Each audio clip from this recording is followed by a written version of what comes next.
Hafa day, everyone.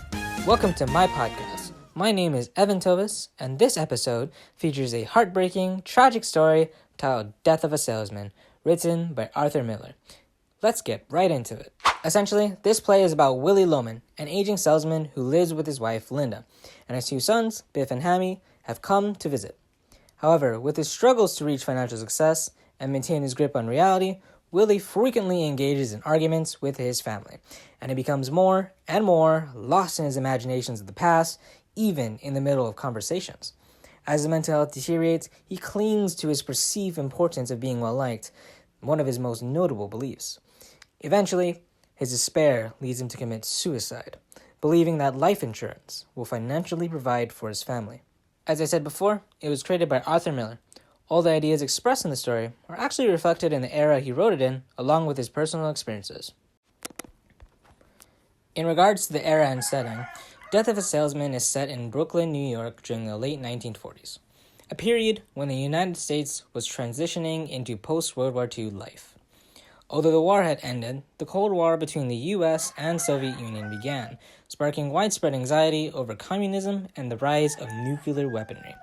With new tensions emerging, the nation was in a state of uncertainty about the future. These developments may have contributed to Willie's grim mental state in the play. In regards to the economy, however, the country was thriving. This result is ascribed to the wartime production which pulled the nation out of the Great Depression. In fact, the economic boom was so great that the United States became the wealthiest nation in the world. As a result, the American dream seemed to be more in reach for many. Despite this, many families never recovered from the previous difficult times. Many still struggled with financial hardship, and this was what was likely happening with Willie's family. There was also a surge in urban development due to the Second Great Migration, which created a need for rapid housing construction. This development was something Willie actually briefly expressed discontent for, talking about how suffocating the street was. Overall, great tensions and urban issues occurred, but most people were living in prosperity, a blessing foreign to Willie's life. As for Arthur Miller's personal experiences, it essentially provided the foundation of Death of a Salesman. He was born in 1915, and he experienced struggles of the Great Depression. In that era of economic despair, his father lost his clothing business, and his family moved to Brooklyn, where Death of a Salesman takes place. In addition, after World War II, there were many changes to the nation. For example, the people began to believe in the American dream more. However, he observed that many would never achieve it. The combination of these experiences and observations from the Great Depression and the post-war era influenced Miller to question the American dream. With it in mind, he wrote The Death of a Salesman, which expresses a clear critique of it. Moreover, he based the play off an experience he had with his uncle, who was a salesman. His name was Manny Newman. He lived modestly in Brooklyn with his wife and two sons, and in 1947, after a performance of one of Miller's plays, he approached him. Miller, however, could easily observe that he was suffering. Miller also noticed, from prior interactions as he was a child, that Newman was very competitive. This was especially evident in the fact that as a child, Miller was often compared unfavorably to Newman's sons. Then, in Miller's interaction with Newman in 1947, all Newman had to say was that his son, Buddy, was doing well. Later that year, Newman committed suicide. And when reading Death of a Salesman, it's very clear how this experience influenced the characters' personalities and interactions, as there were many, many similarities. With such great inspirations come great themes. Firstly, we have the American dream. It is the belief that anyone can achieve their own version of success regardless of where they were born or what class they were born into. In the story, Willie Loman continued to pursue it, believing that being well-liked and popular is the key to achieving it. This flawed approach to the American dream led to his downfall and his self-sacrifice to provide his family with the money from life insurance. His obsession with it also led to his disregard for his family, often becoming angry and arguing with them. Another key theme was Willie's inability to distinguish between reality and his idealized illusions. Throughout the play, even in the middle of conversations, he became immersed in daydreams of idealized versions of the past, which, as they unwinded, often led to the recollection of unhappy memories. This greatly alienated him from his family as it further deteriorated his mental and emotional state. It caused many intense arguments. Lastly, we have failure and denial. In the play, it is unquestionable that Willie and his sons have constantly failed to achieve financial success and ultimately reach the American dream. However, Willie refuses to accept this fact and insists that he was once and still is a great salesman, although he never actually achieved success. Instead of accepting this fact and learning from his mistakes, he remained in the same mindset and continued to believe that popularity determined success and that there was no other way. I've actually managed to get Willie Loman himself to temporarily leave the afterlife and elaborate on these themes. So Willie, tell us all about it. Well, beginning with the American dream, I can safely say that I was a complete and utter fool. I was so stubborn in my ways.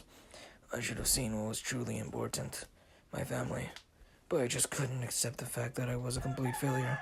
I couldn't do it, but with that pressure, I confused reality with my hallucinations. Even now, I'm not so sure what was real. I have no idea. In the end, I saw my death as the only solution. There was no other way. And so, I crashed my car, effectively killing myself. Indeed, your story was truly, truly tragic. Now, with that in mind, if you were to give advice to the audience, to everyone who's listening right now, what would you say to them? I would tell them that material wealth isn't worth the chase, and that love is what's important. I would tell them to cherish those they hold dear. They should also learn to accept the harsh truths they find. Accept what is difficult to accept. And if I had to leave you with one last quote, you remember those roosters you heard crowing throughout the entire podcast? Well, just as the roosters crow at the break of dawn, so should your spirit when you wake up. When you wake up, you should be proud to be alive. Those are the words of a man who has gone through the darkness of life. Thank you both. We appreciate you coming out here to tell us about your story. It would be wise of us to heed your words, as the themes from your story still matter today. Some, personally, to me. For instance, the American dream. This belief and desire to achieve it is still widespread in today's society. It is evident all over social media as there are many motivational videos, posts, etc. Moreover, it's present in my own life, as I have always had a feeling that I should work towards some kind of success, particularly in the field of mathematics. This sensation didn't come from my parents, didn't come from my friends. It was just something that was there one day. But after reading The Death of a Salesman, I realize now that I should be very careful with how I should try to achieve that success. Secondly, reality versus illusion. This theme still matters today, as many have a distorted view of themselves that isn't always accurate. For example, many people are arrogant or self-deprecating. Many believe that they are superior even when they fail constantly. Others constantly view themselves as worthless, even though they are extremely helpful and kind. Personally, I can't say I relate to this theme, but the last theme, failure and denial, is my personal favorite. In today's world, this theme is of extreme importance because everyone fails at some point in their life. As such, it's important that we learn how to accept failure and learn from it, rather than being stubborn and unable to change, similar to how Willie handled the situation. It's essential to be flexible and adaptable with your mindset and others' criticism of you. In my own life, there have been many failures, some happening even recently. But I have never ignored them, and I will continue to never ignore them. After I fail, I analyze what went wrong. And to the best of my ability, and will make sure they don't happen again. Well, this concludes my podcast. Thank you all for listening. And if there's one thing that you take away, let it be this. Regardless of whether you succeed or fail, regardless of whether you are a winner or a loser, when you wake up, be proud to be alive. Just as Willie said, be the rooster that crows at the break of dawn with all his might. Hey, Biff. That's my boy. Willie? Are you still here? Who are you?